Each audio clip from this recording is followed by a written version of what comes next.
ओम नमः शिवाय। भगवान शिव की महिमा अपरंपार है। एक तरफ तो भोले भंडारी बड़ी सहजता से ही प्रसन्न हो जाते हैं और अपने भक्तों की हर मनोकामना पूरी कर देते हैं, लेकिन जब यही महाकाल किसी से नाराज होते हैं तो उसका संहार करने में देर भी नहीं करते। पुराणों में देवों के देव महादेव के वरदान और कोप भाजन की कई कथाएं हैं और इन्हीं में से एक कथा है अंधकासुर की। अंधकासुर वो दैत्य था जिसे भगवान शिव का ही अंश माना जाता है। इसे भगवान शिव और मां पार्वती दोनों की कृपा प्राप्त थी, लेकिन स्वयं शिव को इससे संग्राम करना पड़ा। कौन था ये शिवपुत्र, कैसे प्राप्त हुई थी इसे महादेव की विशेष कृपा और क्यों करना पड़ा शिव जी को इससे युद्ध, आइए जानते हैं आज के वीडियो में। स्वागत है आपका आस्तिक स्पिरिचुअल सीक्रेट्स में। नमस्कार। हमारे वीडियोस और लेख अपने मोबाइल पर सबसे पहले पाने के लिए हमारे ऐप आस्तिक को प्ले स्टोर में जाकर अभी डाउनलोड करें या फिर डिस्क्रिप्शन बॉक्स में दी गई लिंक को क्लिक करें। साथ ही चैनल को अभी सब्सक्राइब करके बेल आइकन दबाएं। यह कथा शिव पुराण से ली गई है। भगवान शंकर मंदार पर्वत पर लंबी समाधि में थे। माता पार्वती को एक मजाक सूझा। उन्होंने अपने हाथों से भोलेनाथ की आंखें मूंद ली। इससे संसार में अंधकार छा गया। साधना में लीन महादेव का शरीर प्रचंड अग्नि की तरह जल रहा था। माता के स्पर्श करते ही पसीने की बूंद बनी और धरती पर आ गिरी। उससे एक भयंकर स्वरूप वाला जीव पैदा हुआ जो अंधकार के कारण जन्म से अंधा था। उसका भयंकर स्वरूप देखकर स्वयं माता के मन में भय पैदा हो गया। महादेव ने कहा, यह जीव आपके कौतुक के कारण हुए अंधकार में हम दोनों के स्पर्श से पैदा हुआ है, इसलिए यह हमारी संतान जैसा है। वहीं दूसरी ओर हिरण्यकश्यप का भाई हिरण्याक्ष संतानहीन होने के कारण शिव रूप में संतान प्राप्ति के लिए महादेव की तपस्या कर रहा था। जब अंधक पैदा हो गया तो उसे लेकर शिवजी हिरण्याक्ष के पास गए और अपने अंश से जन्मे पुत्र अंधक को हिरण्याक्ष को सौंप दिया। शिव का अंश पाकर हिरण्याक्ष बड़ा प्रसन्न हुआ। अंधे होने के कारण उस बालक का नाम अंधक रखा गया। असुर गुरु शुक्राचार्य के परामर्श पर अंधक ने ब्रह्मा की तपस्या शुरू की। उसके कठिन तप से प्रसन्न होकर ब्रह्मा ने उससे वरदान मांगने को कहा। अंधक ने दो वरदान मांगे। पहला, मुझे त्रिकालदर्शी नेत्र मिल जाएं, और दूसरा, मेरे शरीर के रक्त से मेरे जैसे जीव पैदा हो जाएं और मेरा अंत तभी हो जब मैं अपनी माता तुल्य स्त्री पर आसक्त हो जाऊं। अंधक को यह पता था कि वह स्त्री पुरुष के संयोग से नहीं बल्कि शिव के योग बल से उत्पन्न हुआ है, सो उसकी माता का प्रश्न ही नहीं है। लेकिन वो इस बात से अनजान था कि पार्वती ने उसे पुत्र के रूप में स्वीकार किया था। फिर अंधक असुर राज अंधकासुर बना और उसने असुरों को संगठित करके तीनों लोकों को जीत लिया। अब अंधक की विवाह की इच्छा हुई। उसने अपने मंत्रियों को संसार की सबसे सुंदर कन्या का पता लगाने के लिए भेज दिया। उसके मंत्रियों की नजर कैलाश पर विचरण करती हुई मां पार्वती पर पड़ी। उन्होंने देवी के रूप का अंधक के सामने वर्णन किया। अंधकासुर के दूतों ने पार्वती जी के रूप का जो वर्णन किया उसे सुनकर वह मोहित हो गया। उसने शिवजी के पास दूत भेजकर कहलवाया कि वह पार्वती को अंधक को दे दे। महादेव ने उन्हें भगा दिया तो अंधक ने पार्वती जी को बल से प्राप्त करने की कोशिश की। उसने कैलाश पर चढ़ाई कर दी। कई वर्षों तक महादेव से उसका संग्राम हुआ। महादेव उसे अपना पुत्र समझकर उसका वध नहीं करना चाहते थे। महादेव ने उसे पराजित कर दिया, किंतु ये सोचकर वध नहीं किया कि शायद उसे सद्बुद्धि आ जाए। अंधकासुर के सिर पर काल सवार हो गया था। उसने भोलेनाथ की कृपा का मर्म नहीं समझा। प्रतिशोध में जलते हुए अंधकासुर ने पार्वती जी के अपहरण की योजना बनाई। वह मौके की प्रतीक्षा में था।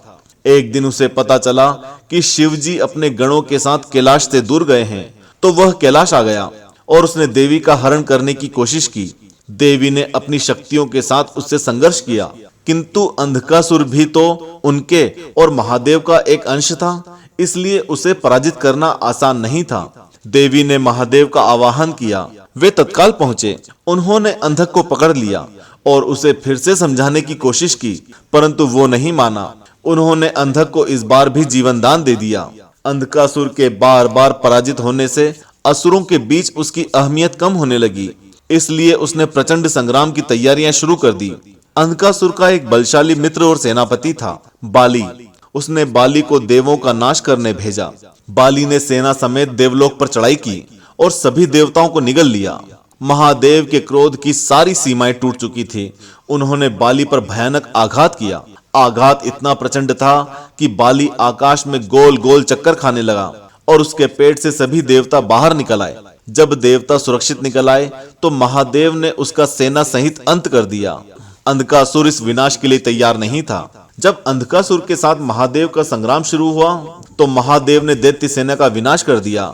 निराश अंधक ने दैत्य गुरु शुक्राचार्य से सेना को फिर से जीवित करने की विनती की। शुक्राचार्य शिवजी द्वारा मिली मृत संजीवनी विद्या से दैत्यों को जीवित करने लगे।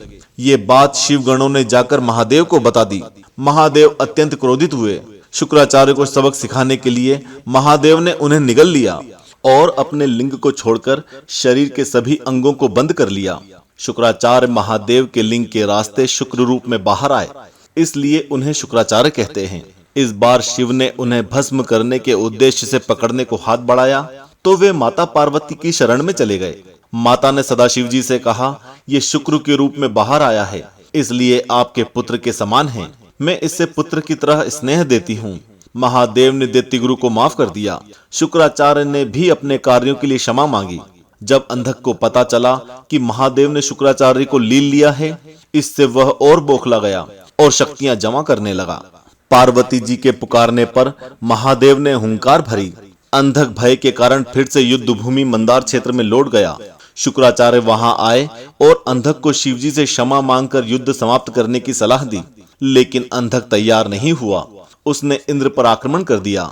इंद्र की रक्षा के लिए नंदी पर सवार होकर महादेव आए और उन्होंने अंधक पर अपने त्रिशूल से प्रहार किया। त्रिशूल उसके सीने में धंस गया। छटपटाते हुए अंधक ने शिवजी के सिर पर गदा से प्रहार कर दिया। महादेव के मस्तक से रक्त की धारा फूटी और उससे कालराज, कामराज, चक्रमाला, सोमराज, शोभराज, स्वच्छराज, ललितराज और विघ्नराज नाम के भैरव पैदा हुए।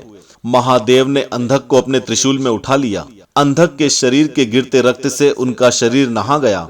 अंधक के शरीर से धरती पर गिरती रक्त की हर बूंद से एक और अंधक पैदा हो जाता था। क्रोध में हुंकार भरते महादेव ने ललाट पर उभरी पसीने की बूंद धरती पर फेंकी। इससे एक बालक और बालिका पैदा हुए। दोनों अंधक के शरीर से बहते रक्त को पीने लगे। महादेव ने एक एक करके अंधक के सभी अंशों का अंत कर दिया, जबकि मूल अंधक उनके त्रिशूल पर लटका था।